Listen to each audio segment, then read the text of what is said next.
Adapun beberapa peran pupuk organik padat Supernasa terhadap perbaikan lingkungan tanah atau kondisi tanah antara lain: pertama, pupuk organik padat Supernasa dapat memberikan tambahan unsur hara atau nutrisi tanaman secara lengkap, yaitu sekitar 60 hingga 90 jenis unsur yang dibutuhkan tanaman.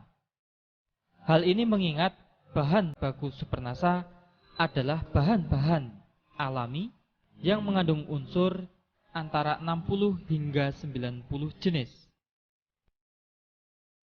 Peran yang kedua adalah pupuk organik padat Supernasa dapat melarutkan kembali residu atau sisa-sisa pupuk kimia di dalam tanah sehingga dapat dimanfaatkan kembali oleh tanaman. Peran yang ketiga, pupuk organik padat Supernasa dapat memperbaiki struktur dan tekstur tanah sehingga tanah secara bertahap atau berangsur-angsur kembali gembur dan subur. Peran yang keempat, pupuk organik padat Supernasa dapat meningkatkan jumlah populasi, keragaman, dan juga aktivitas mikroorganisme di dalam tanah. Dengan adanya peningkatan populasi, keragaman, dan juga aktivitas mikroorganisme di dalam tanah, maka tanah akan menjadi lebih gembur. Peran yang kelima, pupuk organik padat Supernasa dapat membantu menstabilkan pH tanah sesuai dengan kebutuhan tanaman.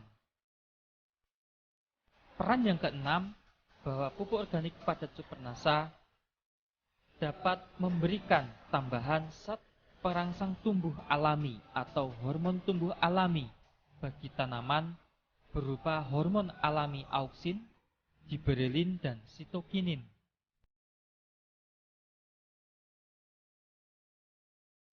Caranya adalah bahwa 1 botol Supernasa terlebih dahulu dilarutkan menggunakan 3 liter atau 3000 cc air menjadi larutan induk.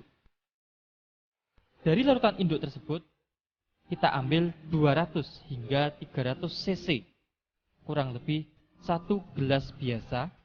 Kemudian kita encerkan dengan 50 liter air. Setelah kita aduk, barulah kita siramkan merata ke permukaan lahan.